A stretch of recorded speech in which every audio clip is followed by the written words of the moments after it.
Ok, que le Père le Très-Haut soit glorifié. Deutéronome chapitre 6, verset 4.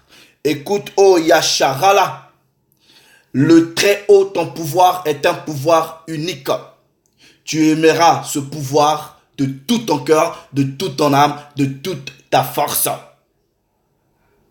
Toute la gloire au Père, au Créateur de toutes choses, par le Mashiach, le Christ, le premier-né de toute la création. Shalom à Yasharala, shalom aux dispersés du Père à travers le monde, shalom aux élus du Très-Haut. Que le Père vous bénisse. Shalom à la fille et aux fils des nations païennes qui se sont joints à la race unie du Père et qui, au meilleur de leur habileté, obéissent aux lois, aux statuts, aux préceptes du Très-Haut. Tous ensemble, les frères, soyez bénis. Ceci n'est pas un enseignement biblique, comme vous pouvez voir le titre, c'est un avis adressé aux pasteurs Dimovor, Joël Tantou et Marcelo Tounassi. En réalité, je vais parler ici de toute la cohorte, de tous vos pasteurs au travers le monde qui vous prennent, soi-disant, la dîme. Ces braconniers, ces charognards, de l'évangile, qui bradent la parole, qui la troquent pour vous escroquer de l'argent. Je vais ici aussi profiter pour adresser en tout cas un message particulier à un musicien congolais qui s'appelle Moïse Mbiye, qui en réalité, je ne savais même pas qu'il était pasteur. Vous voyez, frères et sœurs, vous devez arriver à un état de conscience. Vous devrez arriver à un état où vous mettez vos émotions, de côté, et vous devrez voir la réalité en face. La plupart de vous qui suivez ces braconniers, ces charognards, ces dimovores de la parole, ces bandits de grand chemin, vous avez été, en tout cas, au sens le plus avilissant du terme, efféminisé. Est-ce que vous comprenez? On vous a appris à vous masturber spirituellement à tel point que vous pleurez pour des bêtises. Vous avez en tout cas perdu la capacité du raisonnement et de la réflexion. Vous voyez les frères, quand nous parlons de ces choses-là, ce n'est pas parce que nous avons quelque chose de personnel contre ces individus voyous, mais c'est tout simplement, nous Yasharala, nous sommes conscients que ceux qui se sont établis sur vous, étant soi-disant des prophètes, des pasteurs, vous ont rendu captifs, de leur emprise. C'est des sorciers, c'est des escrocs. Et j'espère que comme il va peut-être s'installer un nouveau gouvernement au Congo, l'une des mesures les plus importantes que ce gouvernement pourra prendre, c'est de fermer toutes ces églises-là au Congo. Fermez-les. Elles produisent rien à part l'endormissement du peuple, à part l'abrutissement, à part ils vous rendent idiots. Et c'est ça même la plus grande réussite de la religion de l'homme blanc, du christianisme. Vous voyez, nous parlons parce que la parole nous dit ceci dans Ésaïe chapitre 28. Crie à plein gosier, ne te retiens pas. Élève ta voix comme une trompette et annonce à mon peuple ses iniquités et à la maison de Yasharala ses péchés. Moi, je vous dis, vous toutes ces personnes-là qui suivez ces individus-là, vous êtes en abomination devant le Père. Vous voyez quelqu'un qui a pris le temps de s'asseoir dans les Écritures et de prier que le Père lui ouvre les yeux et qu'il lui donne l'intelligence, ne peut même pas prendre son temps pour écouter ces individus-là. Vous voyez, récemment, il y a quelques jours, j'avais fait une vidéo dans laquelle je dénonçais, je fustigeais ce comportement d'escroc de ces deux individus-là, Marcelo Tounassi et son pote Joël Tantou, qui à eux deux, les seuls, voulaient ou peut-être ont déjà, en tout cas, escroquer 1,5 million de dollars américains aux pauvres mamans congolaises, à ces pauvres individus qui doivent se réveiller le matin, 4 heures du matin pour aller vendre au marché. Et ces individus-là viennent pour vous demander 1 million de dollars, soi-disant pour la construction des temples. Alors que la parole dit que le Très-Haut n'habite pas dans les maisons faites de mains d'hommes et il a besoin de rien. Le Père, le Créateur de toutes choses, n'a même pas besoin de votre argent. Et ces bandits de grand chemin vous font croire que donner de l'argent, vous serez bénis. Nous parlons de cela tout simplement parce que en sonnant la trompette, nous ne voulons pas être responsables face au son du peuple. Nous savons que ces bantous-là sont captifs dans ces églises-là. Comme j'espère, il y aura un nouveau gouvernement au Congo, la plus grande mesure que ce gouvernement peut prendre, c'est fermer toutes ces églises-là. Elles n'apportent rien à la société. Regardez ceci. Je vais ici m'adresser, en tout cas, à Joël, à Marcelo et à toute la cohorte des dîmovores. En fait, les dîmovores, ce sont ceux qui bouffent la dîme. Alright?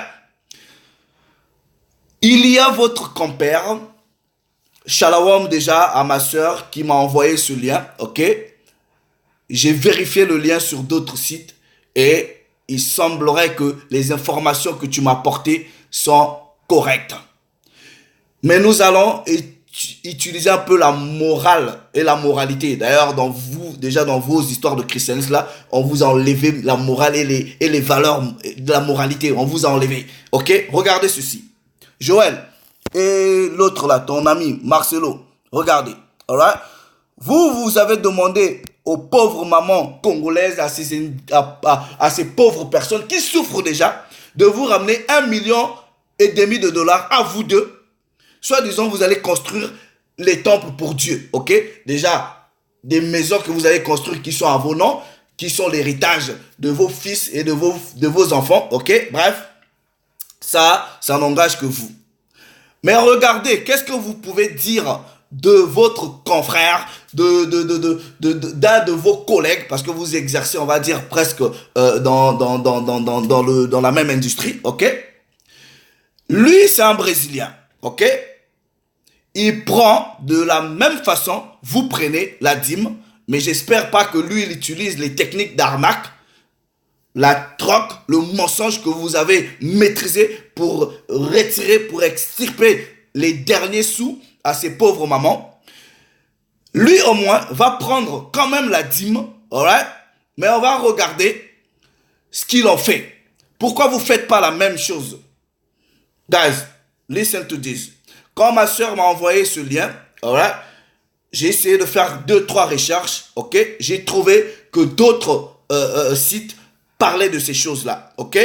Comme le pasteur est brésilien, je suis parti faire quelques recherches au niveau en portugais et j'ai retrouvé que d'autres sites parlaient de ça, de ces choses-là. Comme vous pouvez voir, Pastor utilise el diezmo para construire viviendas. Donc, en gros, le pasteur utilise la dîme pour construire des maisons où les gens vont vivre. Alright? Comme on est d'obédience francophone, je ne vais pas le lire en portugais. Nous allons lire le même article en français.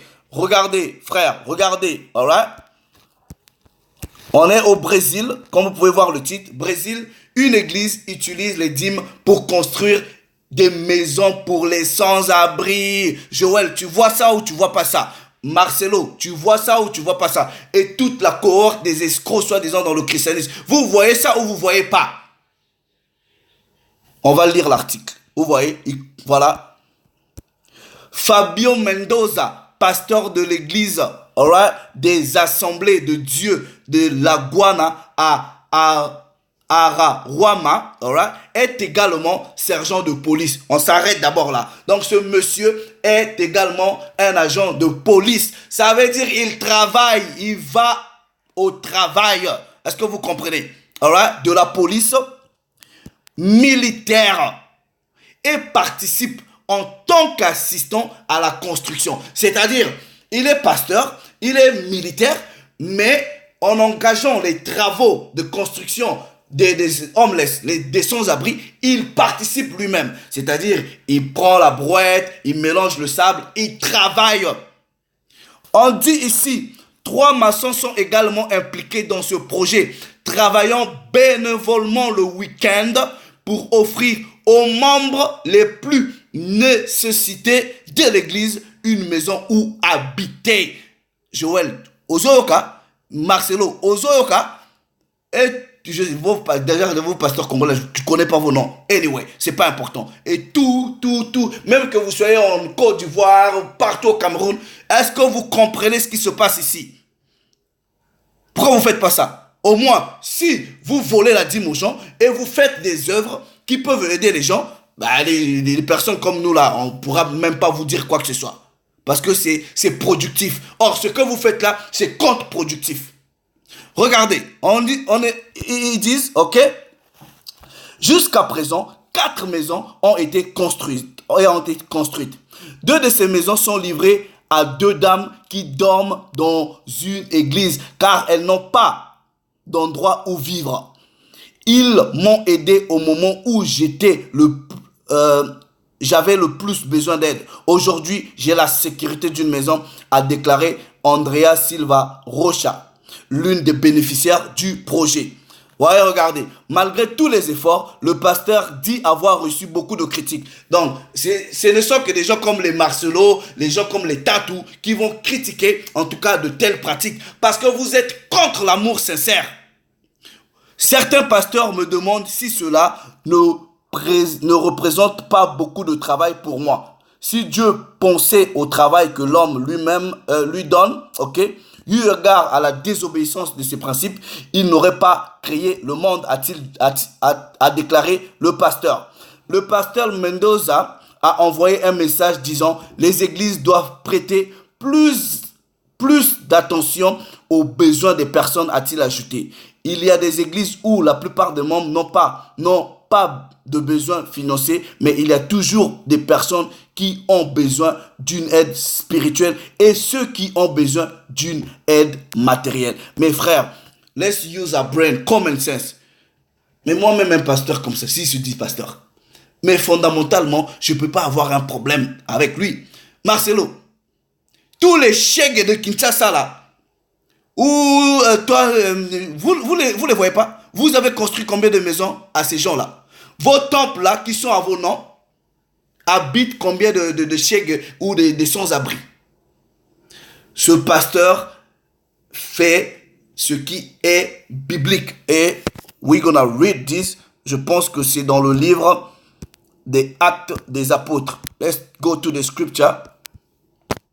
On va voir ce que le pasteur fait. Actes des Apôtres, si je ne me trompe pas, je pense que c'est au chapitre 4, à partir du verset 34. Regardez, ok?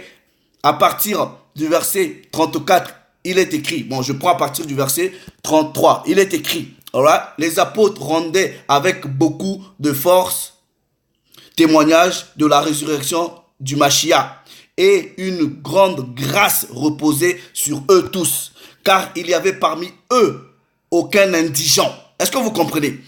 Tous ceux qui possédaient des champs ou des maisons les vendaient, apportaient le prix de ce qu'ils avaient vendu et le déposaient aux pieds des apôtres.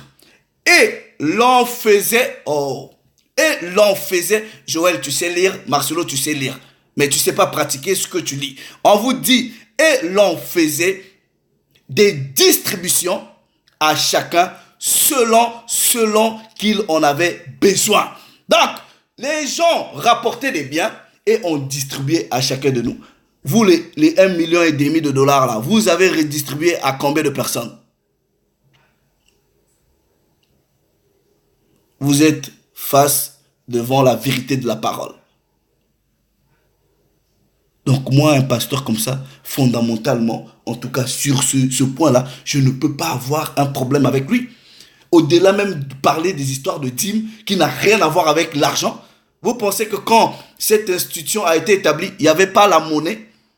Il n'y avait pas la monnaie, mais il y avait la monnaie. Lisez Deutéronome chapitre 14, il y avait l'argent. Vous pensez qu'à même à l'époque d'Abraham, il n'y avait pas l'argent? Vous pensez qu'à l'époque même de Noé, il n'y avait pas l'argent? Are you dreaming?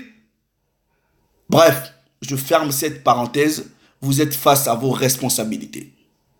J'ouvre une nouvelle parenthèse pour parler de ce musicien Moïse Mbiyé. Ah, bon. Vous voyez Moïse Mbiyé, je vais m'adresser en tout cas, directement à toi, frère.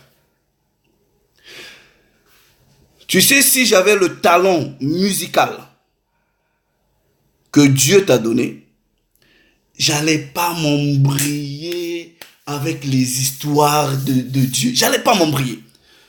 Je vais te parler dans plusieurs dimensions. Tu sais, dans la dimension physique, ta musique là, c'est-à-dire ton art, toute l'intelligence que Dieu t'a donnée pour faire de la musique, en associant cette intelligence, cet art-là aux histoires de Dieu, tu perds beaucoup d'argent. Tu perds beaucoup d'argent. Et tu perds ton talent pour rien. Le talent, il n'est pas maximisé. Je vais t'expliquer pourquoi. Vous voyez, on m'a envoyé une chanson de Moïse Mbié. Je ne comprends pas cette chanson. Et je te demande, les gens pour qui tu as chanté cette chanson-là, t'ont donné combien? Regardez. Pourquoi vous, spécialement mes frères les Congolais, et généralement ceux qui disent qu'ils chantent pour Dieu, moi, vous êtes des artistes. C'est-à-dire, Moïse Mbié, pour être honnête, quand je prends ta chanson-là, vous, en gros, c'est quoi? Vous, les Koffi Olomide, les Fally, toutes ces personnes, les Ferré, en gros, ce sont les Ferré et les Fally qui doivent être tes rivales. C'est-à-dire tes rivaux en termes de musique. Ok? Moi, je vais te faire même une proposition.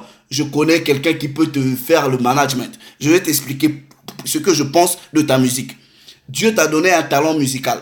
Mais je suis contre le fait que tu associes ce talent-là au nom de Dieu. Il y a la confusion. Vous partez, en tout cas, vous tous là, vos musiciens, vous partez chez les paroliers qui vous écrivent les chansons. Vous tous qui dites que vous êtes des musiciens soi-disant chrétiens, le seul effort que vous fournissez, c'est que là où vous avez acheté votre chanson, si c'était une chanson qui était écrite pour Marguerite, vous enlevez le nom de Marguerite, vous mettez le nom de Jésus. Là où on avait écrit une chanson pour le père de Marguerite, vous enlevez le nom du père de Marguerite, vous mettez le nom de Dieu. C'est tout. Merde. Moïse, toi tu crois que ta chanson là, soit disant tout ça là, cette chanson là est meilleure que la chanson Libala de Rediamis. T'es vraiment sûr? La chanson là que t'as dit, je sais pas. Mais non. Moi je te fais une proposition. Premièrement, vous voyez, quand un tailleur, un couturier,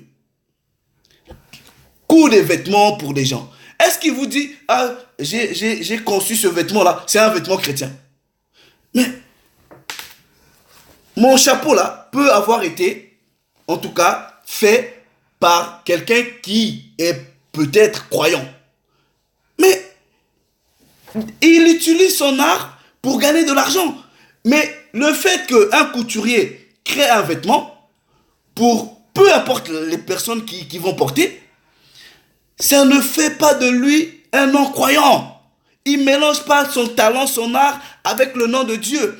Est-ce que quelqu'un qui a l'art, qui fait des poésies, est obligé d'écrire des poèmes en disant mes poèmes, ce sont des poèmes, soit disant que des chrétiens? Mais pourquoi tu mélanges ton art avec le nom de Dieu? C'est ce que je ne comprends pas.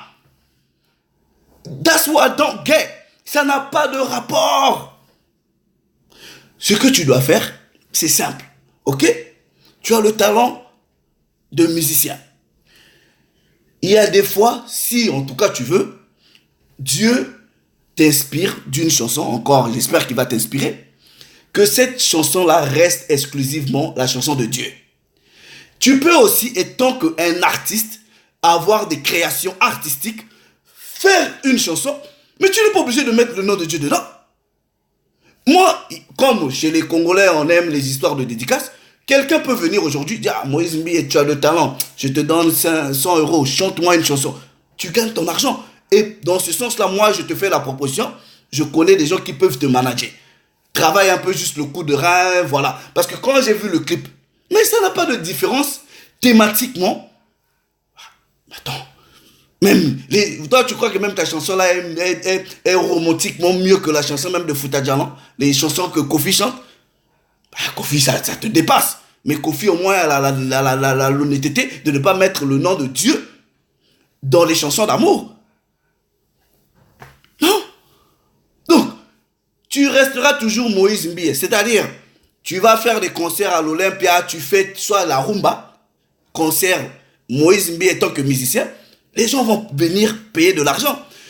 Tu repars soi-disant dans ton église, tu es pasteur là-bas, mais ça ne change rien. Parce que le pasteur qui est soldat ici, est-ce qu'au travail là-bas, il est pasteur? Non, il est soldat. Nous là qui prêchons la parole, au travail, est-ce qu'on est des prédicateurs? Non, on travaille. Ça ne change pas qui nous sommes. Donc, il y a de la confusion dans ce que tu fais. On ne sait pas. Il y a de la confusion. Donc, essaie de te ressaisir. Ou, sois honnête en disant, bon, je suis un musicien, j'ai de l'art dans mon sang, je vais faire peut-être une chanson à caractère qui va traiter un problème social. Ne mets pas le nom de Dieu dedans. Tu peux dire, ouais, chanson de mariage, tu chantes, ça reste là. Si c'est des histoires de Dieu, que ça reste les histoires de Dieu. C'est la confusion. Pourquoi je te dis ça? Parce que Proverbe chapitre 27, verset 5 dit quoi? Mieux vaut une réprimande publique qu'une amitié cachée. Tes chansons là, ce ne sont que... Vous voyez, il n'y a que des femmes, la plupart d'elles, qui sont désespérées. Moi, je les appelle des bordels, les frères, les sœurs, excusez-moi. C'est-à-dire une sœur qui connaît bien la parole, qui est assise dans la parole, qui est spirituellement connectée au Très-Haut. Vous pensez qu'elle va aimer des chansons comme ça?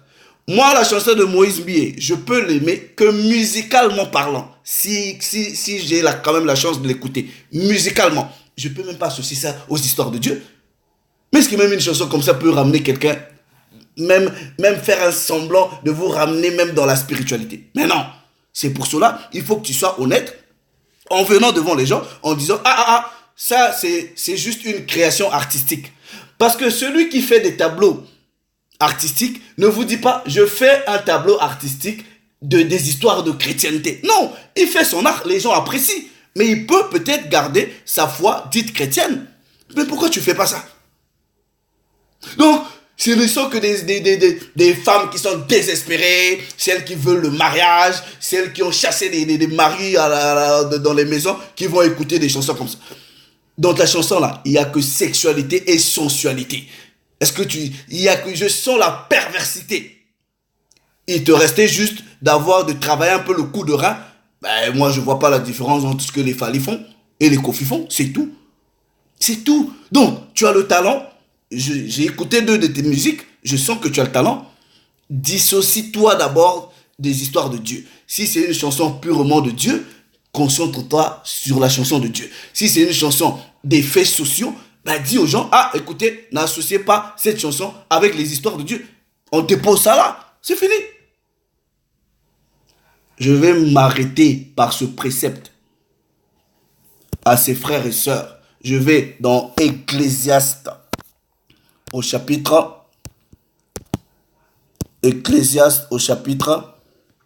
7.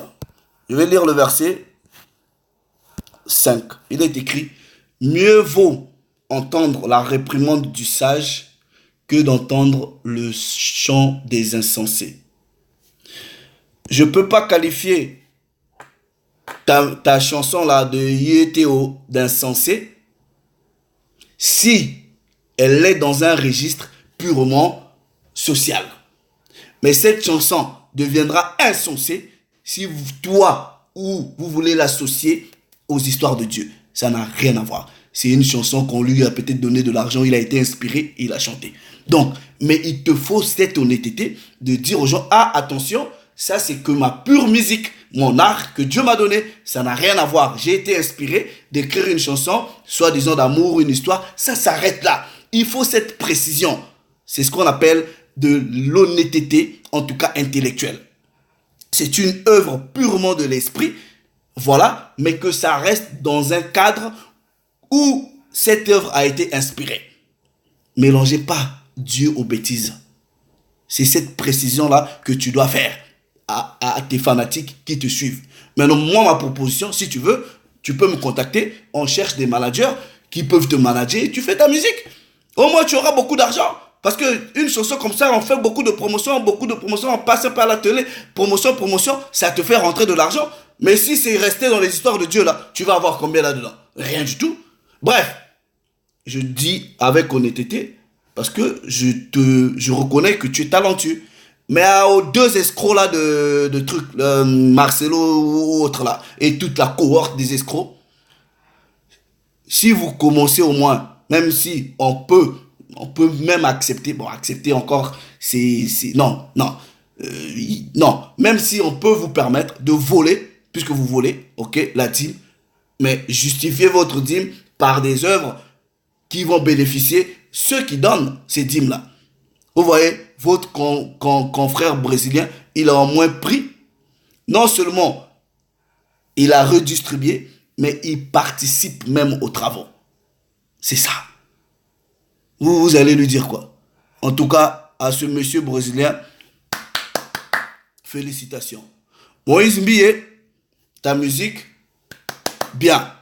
Mais elle est bien que si tu fais, voilà, bien par rapport à ce registre-là. C'est juste une chanson, voilà, comme les Libala, comme les Fouta Djalan, comme les Coucous de Koffi Olomide. Moi, je prends ça comme ça. Donc, si, bon, comme j'écoute pas vos musiques, mais si, même un jour par hasard, je l'écoutais, c'est dans ce registre-là que je vais écouter. C'est tout.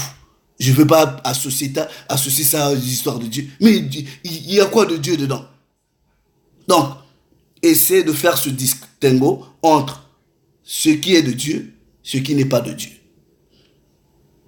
Donc, si tu es intéressé à mon offre, viens me contacter. On va faire un peu beaucoup de travail. Voilà, on prend un chorégraphe, il travaille le coup de rein, tout ça comme les Fally font. Voilà, les concerts de Olympia, tout. Bref, ok?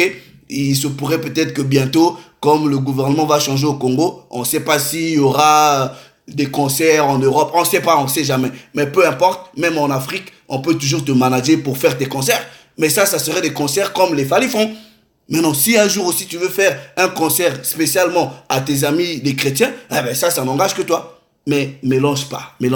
Parce que le Très-Haut n'aime pas la tiédeur, ok? Puisque les tièdes vont être vomis. Ou tu es à un pied dedans, ou dehors, tu es vomi. Ou tu as tous les pieds dedans. Donc il faut choisir, ok? Voilà, je m'arrête là. Shalom.